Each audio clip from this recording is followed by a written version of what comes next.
Hi friends, welcome to Uma's Creative World. இன்னைக்கு நம்ம சேனல்ல ஒரு பிரியாணி ரெசிபி தான் பார்க்க போறோம்.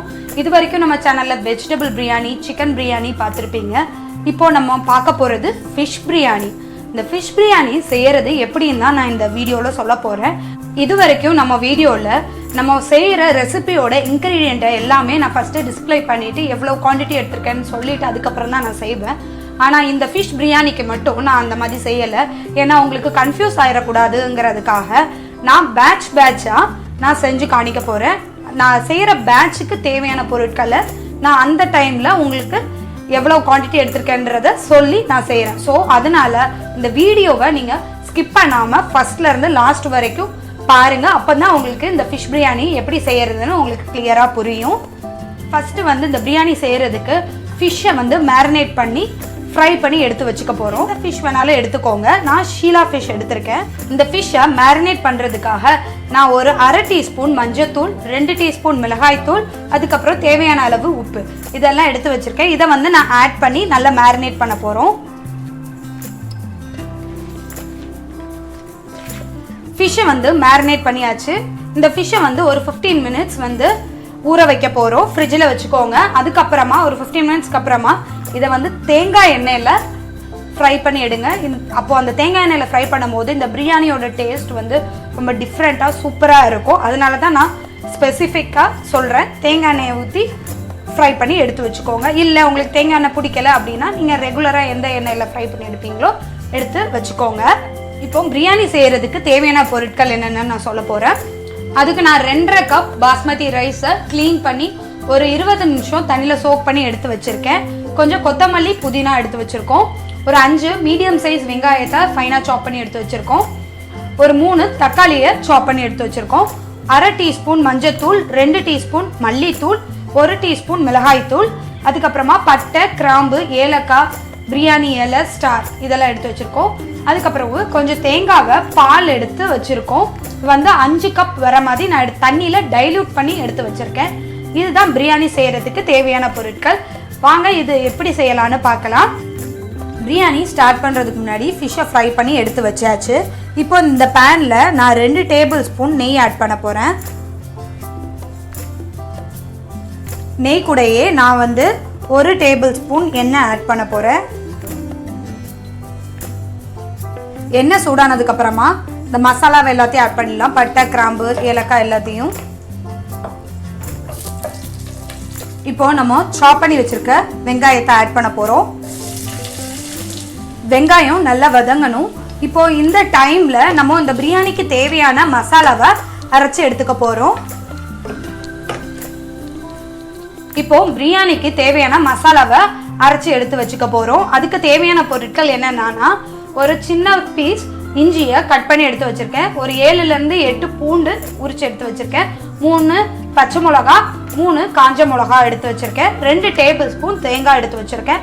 இது எல்லாத்தையும் மிக்ஸ் பண்ணி ஒரு மிக்சர் ஜாரில் ட்ரான்ஸ்ஃபர் பண்ணி ஃபைன் அரைச்சி எடுத்து வச்சுக்கோங்க. இதுதான் மசாலா செய்யறதுக்கு தேவையான பொருட்கள்.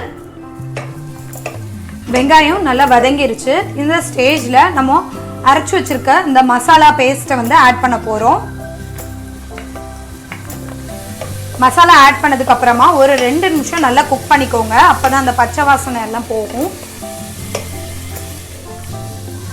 2 நிமிஷம் இந்த மசாலாவை போட்டு வதங்கினதுக்கு அப்புறமா நம்ம கட் பண்ணி வச்சிருக்க தக்காளியை ஆட் பண்ண போறோம். தக்காளியை ஆட் பண்ணதுக்கு அப்புறமா ஒரு 2 நிமிஷம் இதை நல்லா குக் பண்ணிக்கோங்க. மசாலா, தக்காளி எல்லாமே நல்லா வதங்கிருச்சு. இப்போ இந்த ஸ்டேஜில் மஞ்சத்தூள், மிளகாய்த்தூள், மல்லித்தூள் எல்லாத்தையும் ஆட் பண்ண போகிறோம்.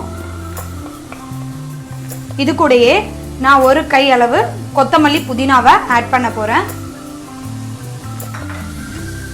ஆட் பண்ணிவிட்டு நல்லா மிக்ஸ் பண்ணி விட்டுக்கோங்க.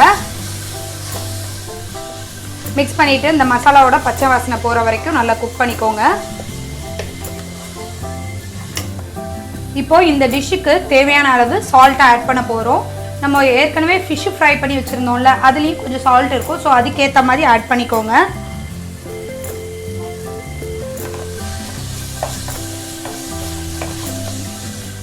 மசாலா நல்லா ரெடி ஆயிடுச்சு. இப்போ இந்த ஸ்டேஜில் நம்ம ஃப்ரை பண்ணி வச்சிருக்க இந்த ஃபிஷ்ஷை வந்து ஆட் பண்ண போறோம்.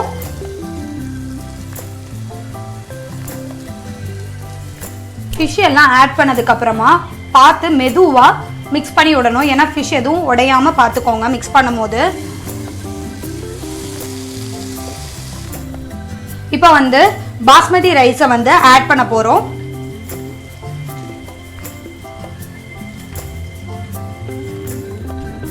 ரைஸ் ஆட் பண்ணதுக்கு அப்புறமா லைட்டா மிக்ஸ் பண்ணி விட்டுக்கோங்க.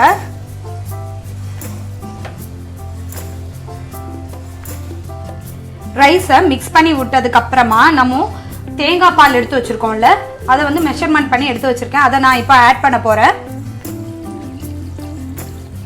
ஆட் பண்ணிட்டு நல்லா மிக்ஸ் பண்ணி விட்டுக்கோங்க.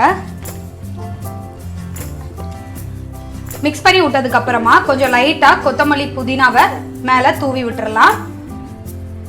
கொத்தமல்லி புதினா போடுறதுக்கு முன்னாடியே சால்ட் ஏதாவது தேவைப்படுமான்னு செக் பண்ணிக்கோங்க. அப்படி தேவையா இருந்ததுன்னா சால்ட் ஆட் பண்ணிக்கோங்க. இப்போ வந்து நான் ஒரு லிட்டை வச்சு கவர் பண்ணி ஒரு மீடியம் ஃப்ளேம்ல ஒரு 15 நிமிஷம் குக் பண்ண போறேன். ஃபிஷ் பிரியாணி ரெடி ஆயிருச்சு.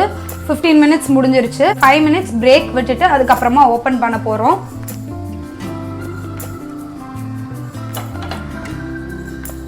ரைஸ்லாம் நல்லா குக் ஆயிருக்கு.